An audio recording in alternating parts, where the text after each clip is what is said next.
प्रकृति हमारा खजाना है, प्रकृति हमारा खजाना है, इसको हमें बचाना है। हेलो दोस्तों, मैं अनुराधा कुमारी आप सभी को अनु जनरल स्टडी में स्वागत करती हूँ। दोस्तों, आज हम देश के सभी रामसर साइट के बारे में पढ़ेंगे। देखिए दोस्तों, जितने भी भारत में अभी हाल ही में दो नए रामसर साइट की घोषणा हुआ है, जो अब भारत में टोटल 49 रामसर स्थल हो गए हैं दोस्तों। ठीक है, कितने हो गए? 49 रामसर स्थल हो गए हैं। इसको आज हम एक वीडियो में 1971 से लेकर अभी तक ले जितने भी क्वेश्चन इंपॉर्टेंट होंगे, आज हम उस सभी को देखेंगे। देखिए दोस्तों, आप सभी इस वीडियो को पूरा देखिएगा, यह मोस्ट इम्पोर्टेंट होगा दोस्त। आप सभी इस वीडियो को देखने के बाद कहीं भी किसी प्रकार का कोई डाउट नहीं रहेगा कि रामसर सम्मेलन क्या है, उसके अलावा जितने भी इससे रिलेटेड होंगे आप सभी को इस वीडियो में मिल जाएगा। आप सभी इस वीडियो को पूरा देखिएगा। चलिए हम शुरुआत करते हैं।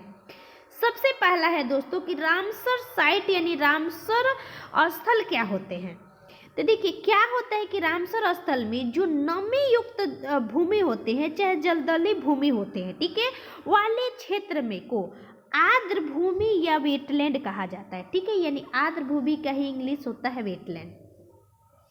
दरअसल वेटलैंड वैसे क्षेत्र है जहां भरपूर नमी पाई जाती है। ठीक है, वहां पे भरपूर मात्रा में नमी पाई जाती है।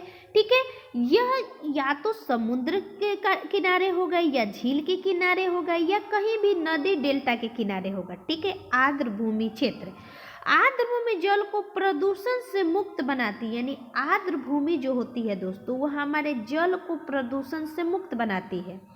आर्द्र भूमि वह क्षेत्र होती है जो वर्ष भर आंशिक या पूर्ण रूप से जल से भरा रहता है। यानी वहाँ हमेशा, हमने पहले ही जान ही लिया कि आर्द्र भूमि दलदली क्षेत्र होती है, यानी नमी युक्त क्षेत्र होती है। यानी जहाँ नमी होगा वहाँ सीधी सी बात है कि आंशिक रूप से थोड़ी सी भी पानी होगा, चाहे ज़्यादा भी पानी होगा, ठीक है, लेकिन सालों भर वहाँ पे रहेगा।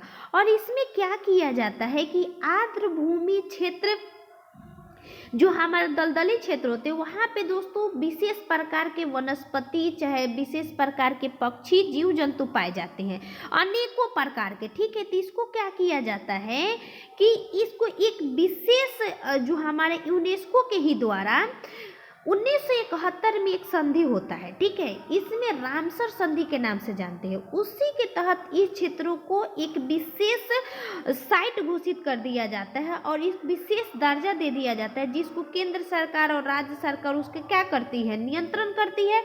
ठीक है, और इसमें क्या होता है दोस्त कि यह खाद्य श्रृंखला की प्रचुरता होती है, यानी हमने अभी पढ़ा ना, फूड जो अपना सीरीज होते हैं, इसके लिए प्रचुर क्षेत्र होती है। ठीक है, आर्द्र भूमि को हम लोग भूमि का किडनी भी कहते हैं। जैसे कि हम लोग फेफड़ा किसको कहते हैं, यानी वायुमंडल का फेफड़ा किसको कहते हैं, अमेजोन वन को, उसी तरह हम लोग आर्द्र भूमि को भूमि का किडनी कहा जाता है। ठीक है, याद रखिएगा। जैव विविधता के महत्वपूर्ण स्थान, देखिए जैव विविधता के महत्वपूर्ण स्थान ये होता है आर्द्र भूमि क्षेत्र। सभी स्थलों को संरक्षित किया जाता है जहाँ पे जैव विविधता क्षेत्र पाई जाती है। अब हमारे दोस्तों समझ लिए कि आर्द्र भूमि वैसे क्षेत्र होते हैं जहाँ नमी युक्त होती है, वहाँ पे विशेष जीव जंतु वन ये सब पाए जाते हैं, यानी उसको एक विशेष क्षेत्र घोषित कर दिया जाता है। देखिए रामसर संधि क्या हुआ था कि 2 फरवरी 1971 में हमने भी बताया कि ईरान में कैस्पियन सागर के तट के निकट रामसर नामक, यानी ईरान का ही एक शहर है रामसर, वहाँ पे रामसर नामक स्थान पर कैस्पियन सागर के तट पर एक संधि हुआ है। इसी का नाम पड़ गया हमारा रामसर संधि। ठीक है, रामसर संधि पड़ गया। ये हमारा कब हुआ था? संपन्न 2 फरवरी 1971 को हुआ था। इसी के परिप्रेक्ष्य में 2 फरवरी को हमारा वर्ल्ड वेटलैंड दिवस यानी विश्व आर्द्र भूमि दिवस मनाया जाता है। देखिए अभी हाल ही में जब बिहार दौरों का एक एग्जाम हुआ था, तो इसमें पूछा था दोस्तों कि अभी जो हमारा 42वां रामसर साइट घोषित हुआ था, तो सोकर झील जो लद्दाख का है, पूछा था कि ये किस लिए प्रचलित है, ठीक है, तो हमारा आर्द्र भूमि के लिए। इसलिए ये एग्जाम के लिए मोस्ट इम्पोर्टेंट है, ठीक है, आप पूरा वीडियो देखिए।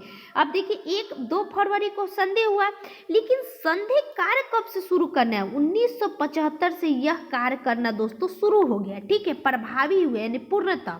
इसमें क्या हुआ कि भारत ने 1 फरवरी 1982 ईस्वी को इस पर हस्ताक्षर किए। याद रखिएगा, 1 फरवरी और 2 फरवरी को रामसर जो हमारा आर्द्र भूमि दिवस मनाया जाता है, लेकिन भारत 1 फरवरी को। वर्तमान में भारत में 49 रामसर साइट है, ठीक है। विश्व में पहला रामसर साइट दोस्तों याद रखिएगा कोबोर प्रायद्वीप। क्या है? कोबोर प्रायद्वीप, जो कि ऑस्ट्रेलिया का है। 1974 में इसको पहला रामसर साइट घोषित किया गया था, ठीक है। किसको? कोबोर प्रायद्वीप का, जो ऑस्ट्रेलिया में है। उसके अलावा भारत का पहला रामसर स्थल कौन सा है? तो चिल्का झील है, जो कि उड़ीसा में है। भारत का पहला, ये हमारा विश्व का है, वहीं भारत का पहला तो चिल्का झील, जो कि 1981 ईस्वी में, भारत हमारा 1982 ईस्वी में इस पे क्या हुआ? शामिल हुआ, लेकिन 1981 ईस्वी में ही इसको क्या कर दिया? रामसर स्थल घोषित कर दिया गया।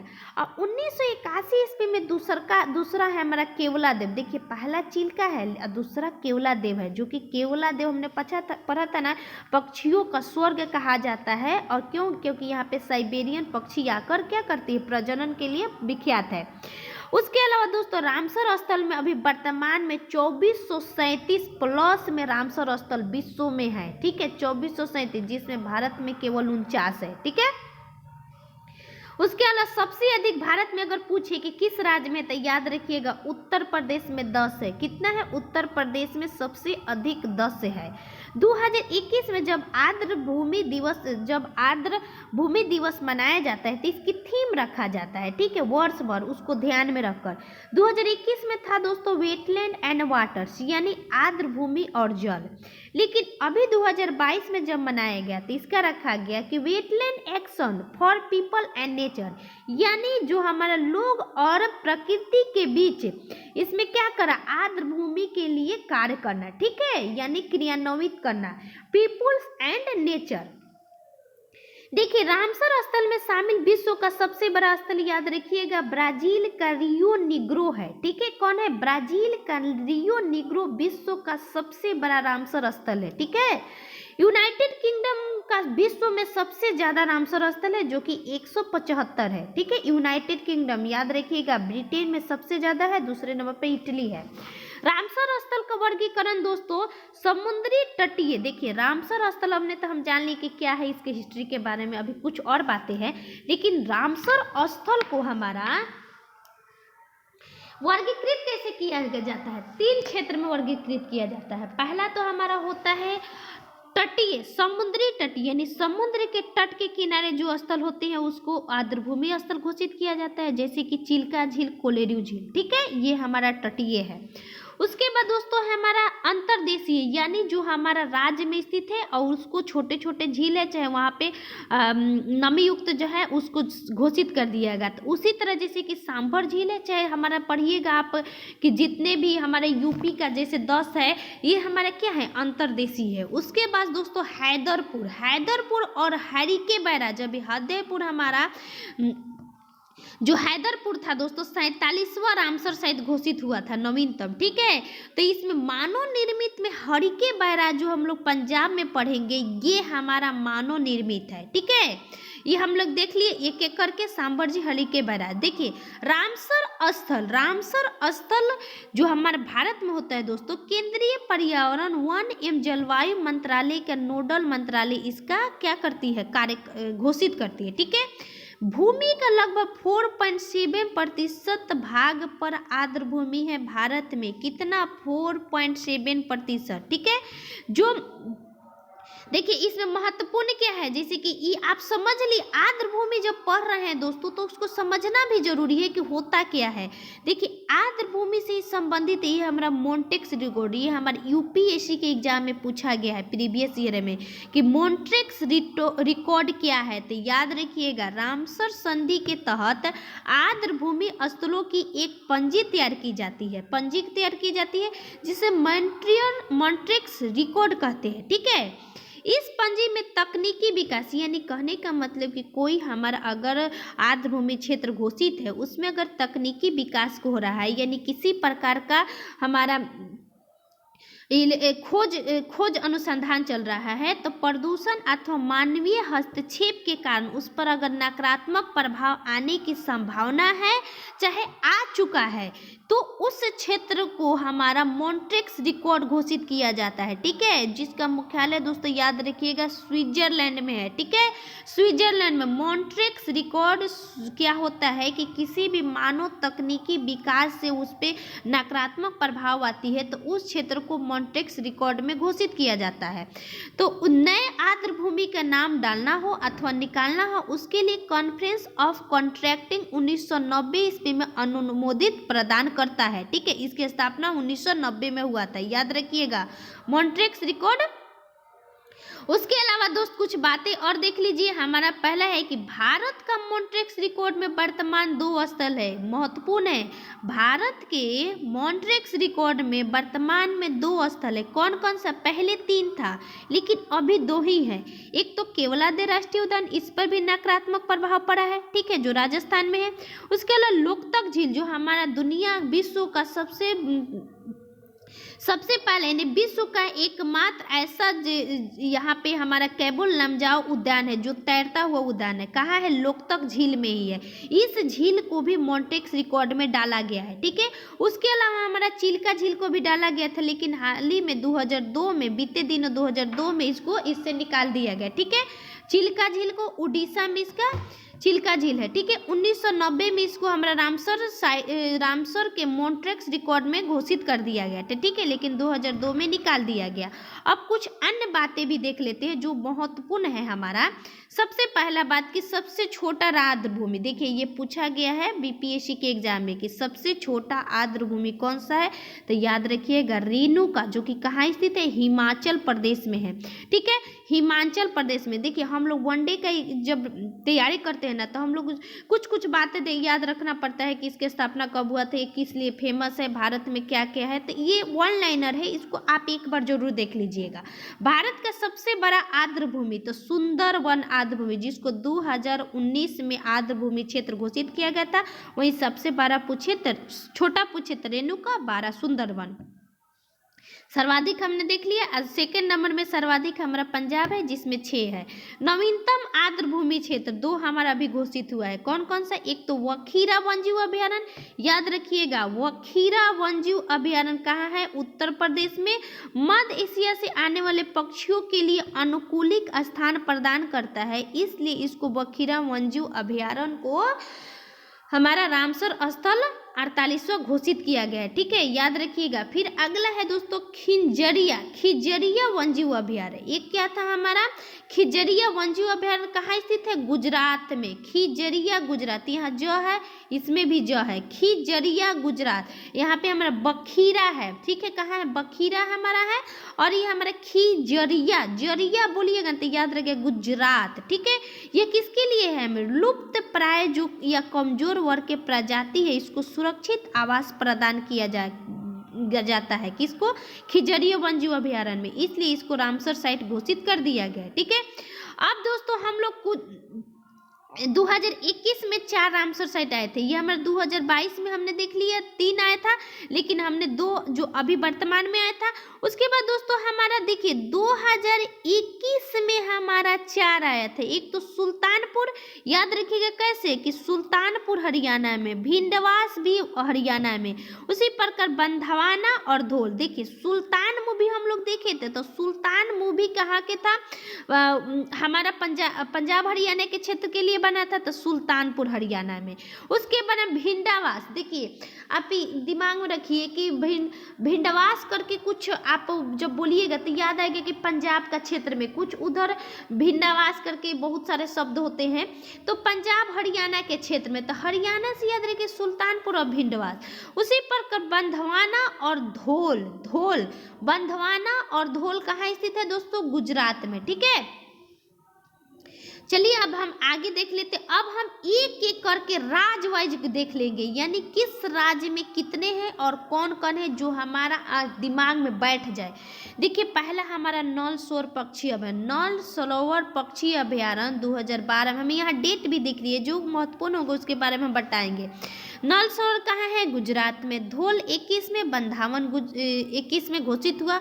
उसके बाद खिजड़िया दोस्तों वन्यजीव अभयारण्य 48वां कहाँ स्थित है, याद रखिएगा अभी करेंट है इसलिए, जामनगर में है, जो कच्छ की खाड़ी के दक्षिणी तट पर स्थित है, यानी गुजरात में जो हमारा कच्छ की खाड़ी है उसके दक्षिणी तट पर स्थित है।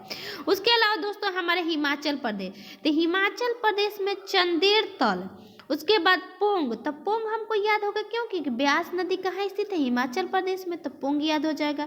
चंदेर तल कहाँ स्थित है, हिमाचल प्रदेश में। रेणुका छोटा है तो ये तो हमें याद ही रखना पड़ेगा, हिमाचल प्रदेश में भारत का सबसे छोटा आर्द्रभूमि स्थल। ठीक है, उसके बाद दोस्तों हमारा आता है हरियाणा, तो देखिए हमने हरियाणा में दो ही है जो कि अभी 2021 में आया था, तो कौन, सुल्तानपुर और भिंडवास। ठीक है, उसके बाद जम्मू कश्मीर में दोस्तों हमारा है होकेरा, होकेरा, यानी देखिए जम्मू कश्मीर में होकेरा और सूरीसान मानसर झील, मानसर झील हमारा कहाँ है, जम्मू कश्मीर में है, तो याद रखिएगा सूरीसान मानसर झील।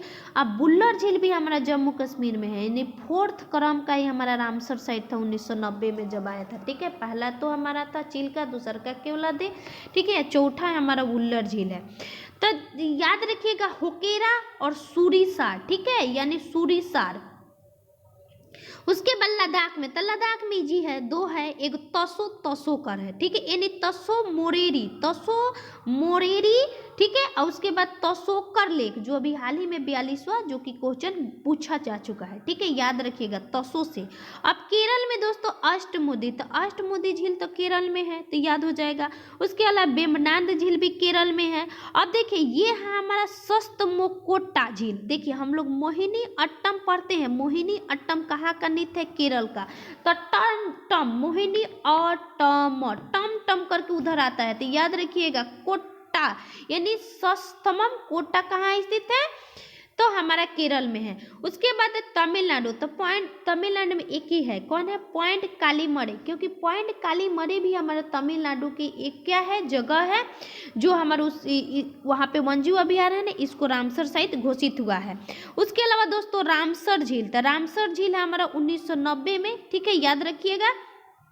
केवलादेव 1981 में, दो ही है हमारा कहाँ का, राजस्थान का, रामसर और केवलादेव। उसके बाद दोस्तों एक एक करके कुछ महत्वपूर्ण है, जैसे कि भीतरकनिका, भीतरकनिका मैंग्रोव वन और चिल्का झील कहाँ है, ओडिशा में, तो ओडिशा में प्रथम है चिल्का, तो याद रखना है। उसके अलावा दोस्तों पंजाब में देख लेते हैं, तो हरिके झील, क्योंकि हरिके बैराज है वहाँ पे, कहाँ पे हरिके बैराज कहाँ पे बना है, सतलज नदी के तट पर, कृत्रिम वाला, ठीक है, याद रखिएगा। उसके अलावा दोस्तों कजरी झील है, कजली झील, रोपड़, देखिए पंजाब का ही जगह है रोपड़, तो रोपड़ से याद रहेगा। उसके बाद केशुपुर मियानी कम्युनिटी रिजर्व, तो देखिए केशुपुर मियानी कम्युनिटी रिजर्व याद रखना है। उसके बाद दोस्तों ब्यास संरक्षण, तो वहाँ पे ब्यास नदी है, तो ब्यास से याद रखिएगा। पंजाब हिमाचल प्रदेश के क्षेत्र में भी ब्यास नदी बहता है, तब ब्यास संरक्षण 2019 में इसको घोषित हुआ। उसके बाद नागल, हमारा भाखड़ा नागल कहाँ स्थित है, सतलज नदी पर पंजाब में, तो इसे याद रखिएगा। नागल कहाँ स्थित है, तो भी पंजाब में है। अब चलिए दोस्तों आता है हमारा उत्तर प्रदेश, उत्तर प्रदेश के लिए मोस्ट इंपॉर्टेंट है, उत्तर प्रदेश के एग्जाम होने जो आएगा उसके लिए। सबसे पहले तो दोस्तों ऊपरी गंगा नहर, तो कैसे याद रखिएगा, गंगा नदी उत्तराखंड से निकलती है, गंगा यूपी में प्रवेश करती है, यानी ऊपरी गंगा नहर पहली बार किस में आती है, तो उत्तर प्रदेश में। उसके बाद दोस्तों नरौरा सांडी पक्षी अभयारण्य, सांडी याद रखिएगा, सांडी। देखिए इसमें याद रखना ज़्यादा सौ से, एक तो सांडी, समन, ठीक है, उसके बाद समसपुर, पहले तो सांडी, समसपुर, समन, उसके बाद याद है दोस्तों सूर सरोवर। तो देखिए 100 दो हमारा ना इसमें ज़्यादा आएगा। एक हम लोग 100 पढ़े थे कहाँ, कोट्टम करके, तो हमारा केरल में था, लेकिन ये याद रखिएगा 100 देखिए छोटा छोटा है। एक तो पहले सांडी है, कहाँ स्थित है, ब्रजघाट नरौरा में है। उसके बाद दोस्तों समसपुर है पक्षी अभयारण्य जो कि रायबरेली में है, ठीक है, जो कि हमारा सोनिया गांधी का क्या है संसदीय क्षेत्र है। उसके बाद दोस्तों उन्नाव जो कि ये कहाँ है हमारा, ये भी उत्तर प्रदेश में, जो कि समन पक्षी अभयारण्य। उसके अलावा हमारा पार्वती अरंगा जो कि हमारा कहाँ है, ये भी हमारा यूपी में है। उसके अलावा सरसई नावर भी हमारा कहाँ है, यूपी में है। इटावा हमारा जगह है जहाँ पे सूर सरोवर, ये महत्वपूर्ण था क्योंकि कित्थम झील इसी का अन्य नाम है, सूर सरोवर एवं कित्थन जो कि आगरा में स्थित है, ठीक है, याद रखिएगा। उसके अलावा दोस्तों हैदरपुर जो हमारा 47वां 2021 में घोषित हुआ दिसंबर लास्ट में। उसके अलावा बखीरा वो भी हमारे 2022 में हुआ है। उसके बाद नवाबगंज अभयारण्य जो कि हमारा उत्तर प्रदेश में 100 करके 4 है, सांडी, समसपुर, समन, सतसई, ठीक है, उसके अलावा हमारा सूर सरोवर, ठीक है, क्या है, सूर सरोवर। चलिए आगे हमने 10 देख ली इसमें। उसके बाद कोलकाता, तो पश्चिम बंगाल में हमारा पूर्वी कोलकाता से याद रखिएगा कोलकाता। उसके बाद सुंदरबन याद ही रहेंगे। उसके अलावा दोस्तों हमारा आता है महाराष्ट्र में दोस्तों नदुर मधमेश्वर जो कि नासिक में है, नदुर मधमेश्वर नासिक में। उसके बाद लोनार झील, तो लोनार झील क्योंकि इसलिए महत्वपूर्ण, ये पूछा जा चुका था प्रीवियस क्वेश्चन में कि लोनार झील दोस्तों हमारा बुल्ढाना जिले महाराष्ट्र में स्थित है, जो कि ज्वालामुखी निर्मित हमारा झील भी है। उसके बाद दोस्तों हमारा है आंध्र प्रदेश, तो आंध्र प्रदेश में एक ही है कोलेरू झील, ठीक है, जिसको रामसर साइट घोषित है। उसके बाद असम में गहरा बिल जिसको हम लोग दीपोर बिल भी कहते हैं, जिसको 2002 में क्या किया गया था, रामसर स्थल घोषित किया गया था। उसके अलावा रामसर आसन कंजर्वेशन, ये मोस्ट इंपॉर्टेंट है क्योंकि ये बहुत सेट मानिएगा तब का आएगा। आसन कंजर्वेशन रिजर्व कहाँ स्थित है, तो उत्तराखंड में। देखिए कैसे याद रखिएगा, जैसे कि उत्तराखंड में हमारे देवों की भूमि कहते हैं, तो वह सारे देव क्या है, आसित है, मतलब आसन पर बैठे रहते हैं, आसन किए हैं, तो वहाँ पे आसन कंजर्वेशन रिजर्व यानी वहाँ पे संरक्षित किया जा रहा है, किसके लिए, देवों के लिए। तो आसन से याद रखिएगा उत्तराखंड में। देखिए कांवर ताल झील दोस्तों बिहार में स्थित है, ठीक है, कांवर ताल झील बिहार में, ठीक है। त्रिपुरा में रुद्र सागर कहाँ है, त्रिपुरा में। मणिपुर का हमने देख लिया था लोकतक, और मध्य प्रदेश में भोज वेटलैंड यानी भोज आर्द्र भूमि क्षेत्र मध्य प्रदेश में। मात्र हमारा 20 गो राज्य का ही याद रखना है। और दोस्तों ये हमारा मोस्ट इंपॉर्टेंट है, याद रखिएगा, क्योंकि ये रामसर स्थल से क्वेश्चन पूछा ही जाता है। हमने इसमें कोई भी क्वेश्चन नहीं होगा जिसको हमने डिस्कशन नहीं किया होगा। बस आप इस वीडियो को 1 से 2 बार देख लीजिएगा, नोट कर लीजिएगा और 1 से 2 बार पढ़िएगा दोस्तों, ठीक है। एक बार बताने से नहीं होता, हम तो सिर्फ समझा सकते हैं। पढ़ना आप सभी को, हमें पढ़ना है, तो इस पर मेहनत करते रहे, आप सभी का तैयारी एकदम हो जाएगा। थैंक